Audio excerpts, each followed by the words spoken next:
Ya, welcome bersama DKI juga ada Mike Meningkat dan juga ada Tanda Raiden Anom dan Hengki. Wah, seru nih ya. Tadi gue lihat tadi dari perdebatan. Waduh, saya dari lihat saya sampai tercengang-cengang gitu ya melihat kan Cengang mengupas ya atau menguliti ya dari sisi hukum. Oh, luar biasa sekali. Tapi kan saya ada pertanyaan nanti. Saya akan bertanya dan Kanda harus jawab ini. Pasti dijawab. Tidak boleh tidak jawab. Karena kalau tidak jawab kena denda nanti. Oke, sekarang waktu gue kasih buat Bung Hendrik Kaya. Oke, nah ini sangat seru ya karena tema kita saat ini kan kita bahas ini karena tentang pelestarian alam yang ada di Papua dan bulan terakhir ke belakang ini kan kita lihat di media sosial itu lagi gencar-gencarnya tuh ya tentang yang merujuk ke Raja Ampat nih. Oke. Nah, ini kan. Nah, saya mau tanya ke Bung Hengki dulu nih, Bung Hengki. Ini Papua ini kan sebenarnya ini bukan cuma baru-baru saat ini Papua ini mengalami saya boleh bilang penderitaan lah, memang menderita ya, memang rakyatnya menderita. Saya tidak bukan cuma baru-baru ini, tapi memang sudah dari zaman dulu. Ya, hasil kekayaan Papua itu dirampas, dikeruk untuk kepentingan orang-orang tertentu ya. Walaupun kita tahu bahwa dan perlu diketahui ya bahwa Papua ini juga pun adalah salah satu kepulauan yang menghasilkan profit paling terbesar untuk devisa negara. Ya itu harus diakui, kita nggak bisa mungkiri itu. Nah, saya melihat ini pertanyaan saya buat Bung Hengki yang produk langsung dari Papua nih. Dari Papua kan dari tahun 70. Saya tadi kalau saya tidak salah dari tahun 75 sampai tahun 96. Secara tidak langsung ini kan Bung Hengki ini tahu persis karakter istilahnya budaya dan segala macam yang berhubungan dengan orang Papua dan juga alamnya ya. Nah, ini saya ingin tanya satu kalimat dari Bung Hengki yang kira-kira karena melihat ini kan penderitaan Papua ini kan sebenarnya sudah cukup lama ini baru sekarang aja terekspos tapi dari dulu sebenarnya kita orang Papua sendiri itu sebenarnya sudah direkrut diambil kekayaan. Nah, menurut Bung Hengki satu kalimat apa sih yang menjadi keinginan dari kalau kita tanya ke seluruh kan tidak mungkin kita survei satu tanya sampai ke ujung sana atau Roke. Menurut Bung Hengki saja satu kalimat yang mewakili hati atau perasaan orang Papua. Itu sebenarnya yang diingini orang Papua sendiri. Untuk saat ini merdeka. Merdeka dalam tanda kutip. Ya, merdeka dalam arti merdeka itu diberikan semua apa yang mereka punya itu kembalikan kepada mereka. Oke. Ya. Jadi tidak boleh ada lagi eksploitasi besar-besaran, mengambil harta mineral yang ada di sana, merusak alam. Kembalikan kemerdekaan itu kepada Papua saja. Mereka dulu hidup juga tanpa ada tambang, mereka hidup. Mereka tidak susah, maksudnya tidak harus menjadi orang yang termarginalkan. Tidak, tapi kalau dari dulu mereka sudah hidup dengan alam yang ada itu, mereka bisa berinteraksi satu dengan yang lain. Jadi mereka tidak perlu harus dibikin kayak orang yang harus punya rumah megah, tidak. Tapi mereka hidup dengan kondisi alam yang ada aja, mereka sudah bisa. Jadi berarti memang yang sangat diperlukan oleh masyarakat Papua saat ini adalah memang benar-benar mereka merdeka ya. Dan mereka bisa menikmati hasil daripada mereka punya alam sendiri untuk kepentingan mereka. Ya, jadi ini juga menjadi PR besar nih buat pemerintah nih. Bahwa sebenarnya Papua sendiri itu kalau kita kadang-kadang kalau kita lihat parasnya, memang orang Papua kita sama-sama lah sama kita, sama-sama kulit hitam. Tapi sebenarnya orang Papua sendiri itu punya hati yang sangat baik, paling tulus. Ya, orang Papua itu pasti paling tulus. Ya. Nah, kadang-kadang kita dengan orang sudah tulis seperti itu, tapi kita memperlakukan tidak baik, itu kita sangat berdosa sebenarnya. Sangat berdosa. Nah, Jadi gini. Oke, sebentar. Oke, kan lanjut dulu. Nanti baru saya Komen sedikit. Siap. Oke. Kebenaran itu wajar. Ya. Dan dia tidak perlu diperdebatkan. Ya. Orang kalau berjalan di ruang yang terang, mesti ada bayangan hitam di sampingnya. Nah, kulitnya orang Papua itulah bayangan itu. Tapi dia yang merangkul sesuatu cahaya di atas cahaya. Wah, ini bahasa ini filosofinya dalam ini ya. Oke. Orang putih itu ibarat orang yang ada di dalam kegelapan. Cahayanya sendiri. Yang kelihatan putihnya saja. Nah, makanya saya bangga juga kulit hitam seperti Ini saya mau jemur yang gitu luar biasa. Ini bukan bukan nyinggung Sabrina Mike.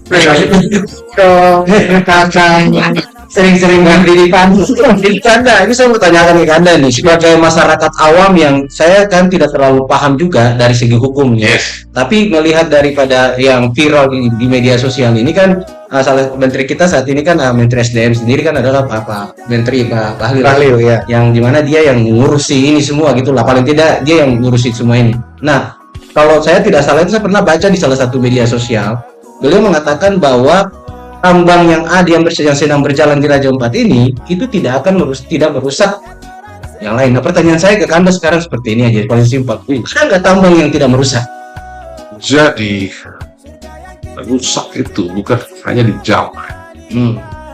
Orang memandang dengan amarah itu juga pengusaha. Ya. Nah, ini berat ini. Ya. Apalagi bicara pertambangan. Ya. Isi perutnya mesti keluar toh. Betul. Ya. Makanya saya bilang tadi, seharusnya ya bicara perpindahan apa yang dinamakan dengan hijrah. Orang hijrah itu yang benar. Iya. Ya. Karena dia berpindah dari kegelapan menuju sesuatu yang terang. Iya. Itu kalimat hijrah. Jadi kalau menteri yang mentang-mentang tadi orang Papua bilang gak ada kerusakan, itu kebohongan publik. Jadi saya rasa kebohongan itu mesti dalam ruang yang sempit tuh, mesti datang dalam ruang yang sempit. Jadi mana ada cerita tidak merusak kalau sudah bicara pertambangan. Isi perutnya diambil, ini dipotong-potong. Kalau orang kita timur bilang itu potong-potong semua itu, selesai, hilang semua jaringan itu. Nggak ada kalimat tidak rusak. Dan lahir kalimat tidak rusak itu kan. Jadi kalau siapa Pak Bahlil ya, ya kan? Bahlil, ya. Siapa yang sering melakukan dalil, dialah penipunya. Dalam bahasa hukum begitu. Siapa yang sering melakukan pembenaran, dialah penjahat. Ya, mudah-mudahan Pak Menteri Bahlil tidak suka bermain dalil. Jadi clear berarti Bapak. Jadi clear berarti pertambangan apapun yang berurusan dengan pertambangan itu tentu ada efek negatifnya. Artinya kan pasti yang merusak alam itu pasti ada. Tidak mungkin tidak ada. Pasti merusak. Cuma pertanyaannya hari ini, ketika kita gampar seseorang, lalu muncul luka-luka. Ya, kita memukul orang lalu muncul luka-luka. Pertanyaannya, kapan kamu mau bawa ke dokter itu? Ini belum cerita, belum ada cerita itu. Kok sudah ngomong tidak rusak itu? Orang mesti rusak. Cuma kamu punya nggak sistem untuk supaya itu kembali itu seperti biasanya? Supaya tadi tidak berbenturan dengan tadi Undang-Undang Nomor 10 Tahun 2009 tentang pemeliharaan pariwisata, melindungi, mengamankan, memelihara, jangan sampai ada kerusakan di muka bumi itu. Kan saya bilang itu perampasan sudah. Itu perampasan. Kalau ada kalimat mengatakan tadi tidak ada kerusakan, berarti itu perampasan. Jadi isi perut dihilangkan, lalu semua dihilangkan fisiknya, nah itu baru boleh katakan saya akan tidak ada kerusakan. Dia telah kembali, tandanya pernah datang. Abang saya mau kenapa saya bertanya seperti itu ke Anda supaya ini clear, ini jelas bahwa pertambangan itu tentu merusak, harus merusak. Memang harus dirusak untuk memperbaiki. Jadi itu clear. Berarti clear ya. Jadi teman-teman, istilahnya ini juga sebagai himbauan bagi kita juga yang ada di luar sana supaya memang benar-benar alam itu kita jaga dengan baik tanpa harus merusak ya. Tuh, mantap betul ya. Thank you kan luar biasa. Ini kalau ngomong makanan kayaknya gue harus minum kopi 3 gelas sih. Ya, kalau boleh tuh harus siap ya. Iya. Oke, Anda, ini ada pertanyaan juga nih. Ini dari Caroline di Denpasar Bali yang biasa ngikutin di Caroline, luar biasa. Iya. Salam sehat semuanya. Salam sehat semuanya dan langsung dari Anda nih. Kalau beli mic dan beli tandemnya apa kabar? Beli ada Henry gitu, ya. dan baru bisa request lagi. Haha, katanya pembahasannya bagus. Bagaimana menurut narasumber nih pertanyaannya Ya. tentang eksploitasi lingkungan hidup yang mengatasnamakan negara? Apakah sebetulnya diperbolehkan dengan mengacu pada undang-undang yang sudah ada atau tidak? Oke, dan itu pertanyaannya kan ya. Dan dia katanya mau request lagu Vina Panduwinata yang bocah. Hai. Buat Christian Waltz katanya yang lagi dengerin juga nih, asik katanya. Ya. Buat sahabatku Rika di Gunung Sari dan salam kenal untuk narasumbernya. Terima kasih Tirta Radio, sukses selalu. Terima Oke, kasih terima kembali. Terima kasih kembali. Ini dari Terima Bali. kasih. Pertanyaan saya ulang Kanda. Ya. Jadi menurut narasumber, menurut Kanda dan menurut Bung Hengki, ini apakah sebetulnya diperbolehkan eksploitasi lingkungan hidup mengatasnamakan negara yang mengacu kepada undang-undang yang sudah ada? Nah gitu. Ya, pertanyaan seperti itu. Silakan. Oke, saya jawab. Secara undang-undang dan seluruh turunannya disimpulkan marwahnya itu, martabat wibawa kehormatannya dalam undang-undang itu memang diperbolehkan tapi tidak melampaui batas. Oke. Oke. Karena di sana harus mengacu kepada tata ruang, Ya. tata pemeliharaan, tata penjagaan. Jadi tidak boleh tadi kalimat tadi merusak. Ya. Oke. Nah, artinya apa? Semua undang-undang yang berkaitan dengan itu harus sama-sama menjaga, jangan sampai ada bocoran, bocoran kecil ataupun besar, sehingga apa? Roh undang-undang tadi terluka.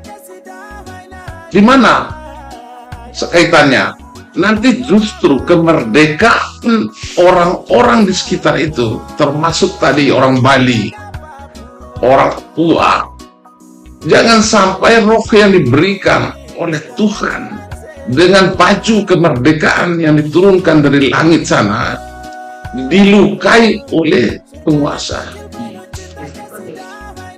Artinya pelanggaran HAM itu, ya kan? Kemerdekaan itu nggak perlu diminta, dia sudah keluar dari rahim ibunya. Cuma selama ini kemerdekaannya yang dipaksa itu oleh penguasa, oleh sekelompok orang. Jadi itu loh maksudnya itu. Jadi orang Papua, kalau saya mau katakan, Anda tidak perlu minta merdeka, sebab Anda sudah keluar dengan kemerdekaan. Oke. Cuma yang membuat perbudakan, yang membuat penghancuran, yang membudaki, yang merampas kemerdekaan melekat pada diri seluruh manusia, itulah kekuasaan. Dia tidak boleh merampas kemerdekaan yang melekat pada diri setiap manusia. Itu penting. Oke. Jadi intinya sebenarnya boleh, cuma ada kapasitasnya mungkin ya Kanda ya. Ada tata ruang, Ada tata ruang. kita undang-undang pariwisata, Ya. ada semua tata kelola. Ya. So, kan tidak boleh membuat kerusakan di Indonesia ini. Kan sudah ada jelas, ya, marwah dari undang-undang dasar yang tidak boleh mengganggu sejengkal pun tanah pertiwi ini. Jadi sebetulnya memang kementerian yang berkait memang harus duduk bareng sama Kementerian Lingkungan Hidup, mungkin Kementerian Kehutanan, kementerian yang memang menaungi yang namanya pariwisata, duduk bareng jadi tata ruang itu terkelola. Iya, jadi setiap kementerian harusnya duduk dalam misi menjaga marwah undang-undang yang mereka punya. Bukan duduk bersama untuk mencari kebijakan dalam kepentingan. Betul sekali. Clear. Dan menurut Bagaimana tuh? bagaimana dengan posisi yang tadi? Mungkin Ya. setiap kementerian itu mesti duduk bareng untuk membahas masalah itu karena ada tata ruang di dalamnya memang harus dikelola masing-masing kebijakannya. Itu setuju nggak dengan seperti itu? Ya, Tapi dengan saya setuju apa yang disampaikan oleh Oke. Bapak pengacara kita, Wes. kakak yang Kita kasih hebat. approach dulu. Orang Papua kan kakak besar. Kalau besar berarti. Nah, saya setuju. Jadi duduk bersama kementerian untuk membahas undang-undang untuk memperkuat, mempertahankan lingkungan alam yang ada. Tidak untuk kepentingan buat kebijakan gitu ya. itu kepentingan perorangan atau korporasi yang atau siapapun di pejabat atau penguasa enggak. Tapi tetap menjaga kearifan lokal apa yang Tuhan berikan. Tidak hanya di Papua tapi di seluruh Indonesia itulah ya. Mungkin begitu. Jadi kembali lagi saya cuma titip pesan Raja Ampat itu tetap harus dikembalikan kelestariannya, tapi jangan Raja Ampat itu dibuat di blow up sehingga kita tidak tahu nanti Blok Wabu sudah tereksploitasi. Yes. Iya, betul. Itu yang harus dijaga. Jadi itu hati-hati saja, dan semua orang di Papua juga pasti sudah menjaganya. Oke, jadi menjawab pertanyaan tadi yang dari kakak kita Caroline itu, jawabannya adalah bisa. Tapi menurut Kanda tadi tidak melebihi Kapasitasnya ada, karena ada tata kelola eksplorator di dalam. yang perlu kita jaga di situ juga ya. Dan pada dasarnya juga mungkin teman-teman dari warga masyarakat lokal setempat juga mungkin akan merasa lebih terbantu juga pada saat mereka mengelolanya secara bersama-sama, mungkin Kanda ya, dengan dalam koridor, ada batasan koridornya. Jadi satu sisi lingkungan hidupnya tetap terjaga, kehutanannya tetap terjaga, hasil alamnya tetap terjaga, kearifan lokalnya tetap terjaga juga ya.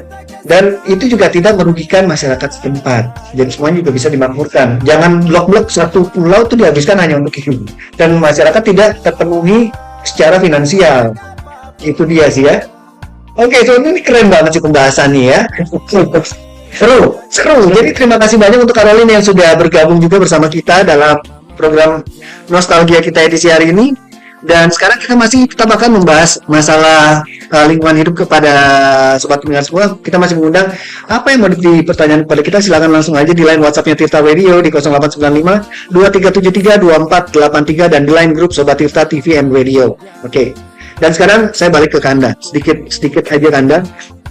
Maksudnya untuk wilayah-wilayah di Indonesia memang sudah dianugerahkan dengan kekayaan alam, potensi objek wisata, potensi hasil laut ataupun hasil bumi yang sudah melimpah.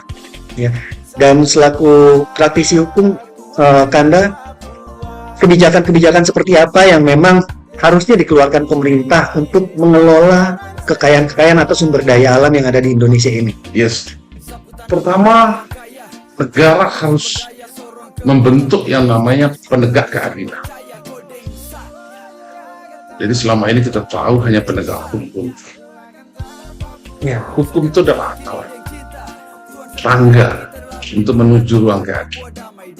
Jadi tangga itu hasil pesanan. Ya, mau pakai semen yang mana, hasil korupsi atau hasil kejujuran itu terlihat nanti hasilnya. Jadi kita ini keadilan sosial bagi seluruh rakyat. Jadi tapi yang kerja adalah keadilan nggak ada. Yang ada adalah perangkat hukum. Nah maka butuh negara harus membentuk betul-betul satu lembaga yang khusus untuk menegakkan keadilan supaya tidak terjerat hukum. Oke, nah pertanyaan lagi Kanda, lembaga negara itu siapa yang membentuknya? Ya, presiden sebagai panglima tertinggi dalam hukum dan alat negara. Oke, dia membentuk itu, walaupun nanti diselipkan di pinggir tepian yudikatif.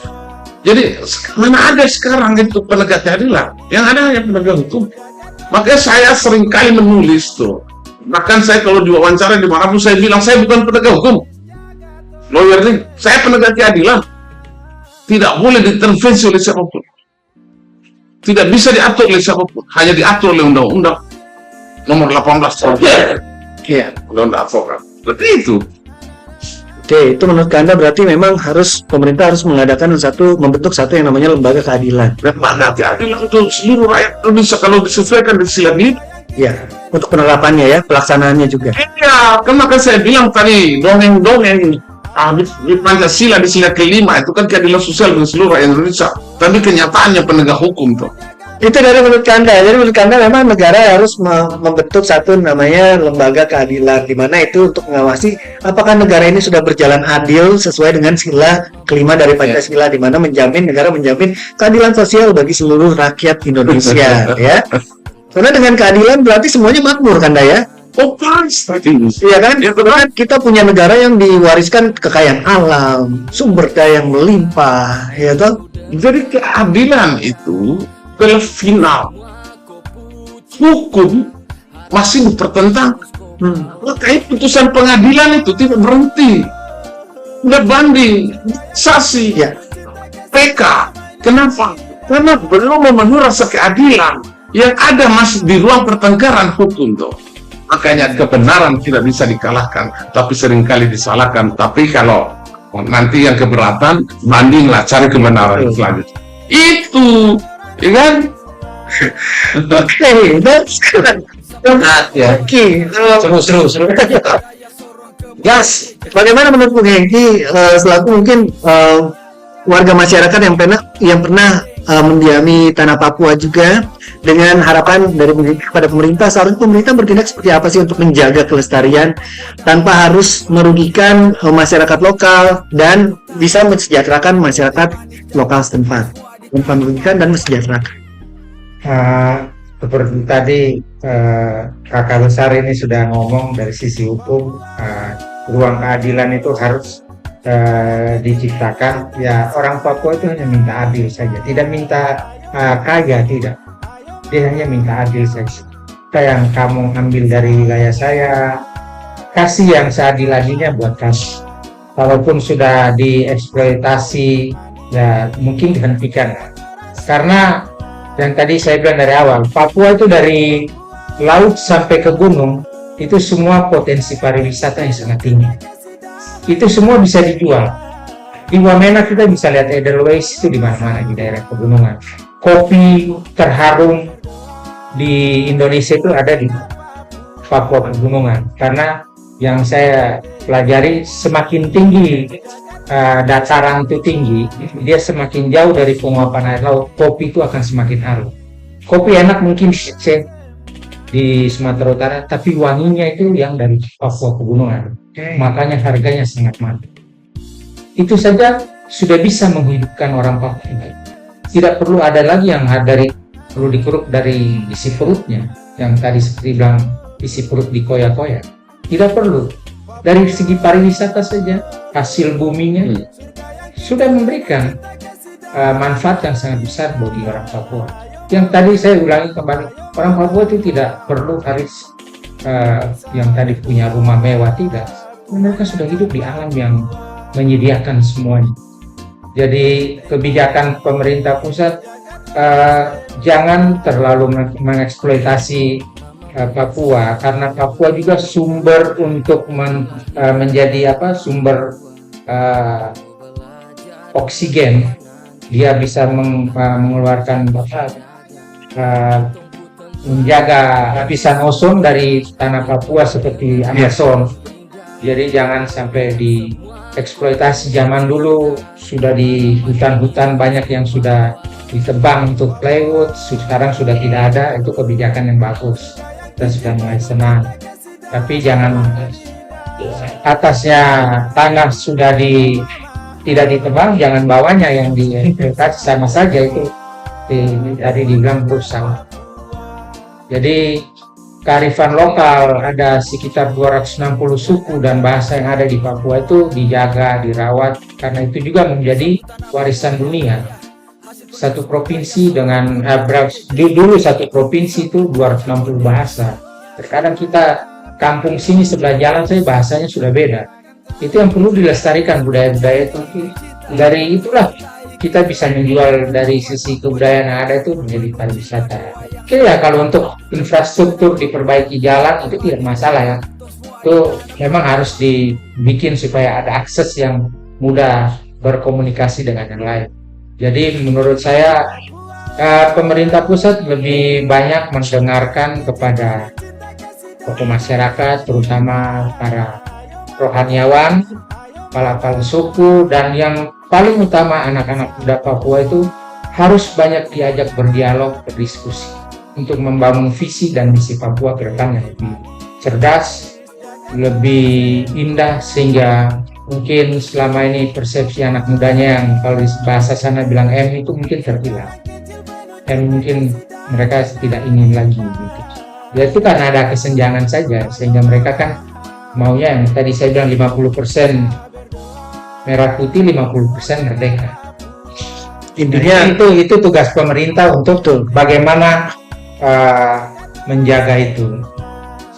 Mungkin begitu. Oke, itu berarti dari Bung Hengki yang saya bisa ambil garis tengahnya, masyarakat Papua sebenarnya hanya ingin adil aja, Iya. ya. Tidak perlu yang muluk-muluk, tidak perlu menjanjikan hal-hal yang mungkin tidak bisa diterapkan di Papua, cuman hanya ingin adil saja di dalam situ. Dan dari Kanda Raidin Anom selaku praktisi hukum, harusnya pemerintah juga memperhatikan dengan membentuk lembaga keadilan. Ya, jadi di mana lembaga ini bisa mengawasi yang namanya penerapan keadilan sosial bagi seluruh rakyat Indonesia. Udah terap belum sih? Sudah ada belum sih di seluruh wilayah di Indonesia ini? Nah, itu dia ya Kanda ya. Dan Bung Hendrik, Ya. Apa tuh? selaku perwakilan juga dari Indonesia Timur ini, salah satu wilayah yang memang kaya juga ya, sesuai dengan namanya, Bung Hendrik kaya. Apa harapannya? Ya, seperti harapannya nggak jauh-jauh dari Kanda sama Bung William tadi yang sudah menyampaikan bahwa memang pemerintah harus lebih fokus lagi untuk kesejahteraan masyarakat Indonesia ya, apalagi daerah tertentu yang kita tahu hasil buminya itu sangat kaya sekali. Sebenarnya itu kalau kita mau bicara jujur, dengan kekayaan alam yang kita miliki, sebenarnya kita tidak perlu bergantung kepada siapapun, karena kita sudah punya sendiri semua. Kita punya sendiri, kita punya hasil sendiri, kita punya emas, kita punya minyak, kita punya segala-gala. Nah itu kalau digunakan dengan dipegang oleh pemerintah dengan orang-orang yang punya hikmat yang bagus, saya rasa Indonesia kita tidak akan susah, tidak ada kemiskinan di bangsa ya. Nah, tapi kalau dipegang oleh tangan-tangan yang memiliki apa ya bahasanya ya, mungkin agak tamak dan serakah ya, akan begini terus bangsa kita, sehingga kita tidak bisa melihat keadilan sosial bagi seluruh Indonesia itu. Makanya saya sepakat dengan apa yang tadi disampaikan oleh Kanda bahwa memang harus ada satu lembaga keadilan yang mengatur ini, supaya apa, supaya sirkulasi ini jelas, jadi semuanya itu dapat gitu, bukan hanya dari pemerintah tapi masyarakatnya juga punya, karena memang itu digunakan untuk kemakmuran masyarakat kan di Indonesia. Jadi semua jadi setuju banget apa yang tadi dikatakan Kanda sama dengan Bu William juga, bahwa ini benar-benar harus menjadi perhatian PR besar bagi masyarakat pemerintah. Ya. Oke, dan dari 3 kesimpulan ini semua punya pendapat yang beda, cuman gue tarik semuanya itu nyambung ya. Jadi saya tarik itu dari Kanda, pemerintah ini harus membentuk satu yang namanya lembaga keadilan. Karena kalau misalnya ada lembaga keadilan, masyarakat Papua itu nggak butuh yang muluk-muluk, harus adil aja. Jadi dengan adanya lembaga itu, otomatis semuanya akan adil. Kan semuanya adil, masyarakat nggak perlu takut, negara nggak perlu takut untuk kehilangan investor apapun itu bentuknya, dan kita bisa mandiri menjadi negara yang lebih makmur.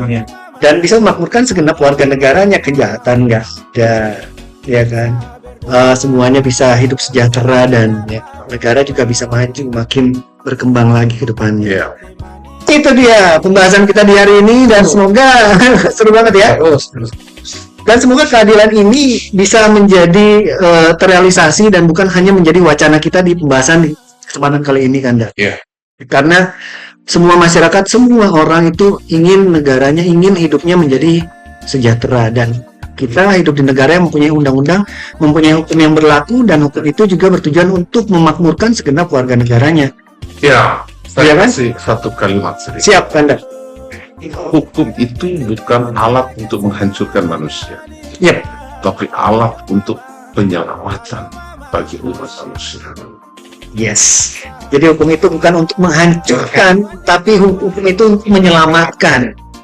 Dan itu menjadi pembahasan kita di kesempatan kali ini. Jadi terima kasih banyak untuk para narasumber ya, dari law firm RAP Kanda Raidin Anom selaku bosnya. Jadi kalau misalnya sobat pendengar semua ada keperluan untuk berkonsultasi juga, silakan langsung ke kita mention, karena di situ langsung ketemu sama RAP law firm. Ada Kanda Raidin Anom di situ. Dan gratis.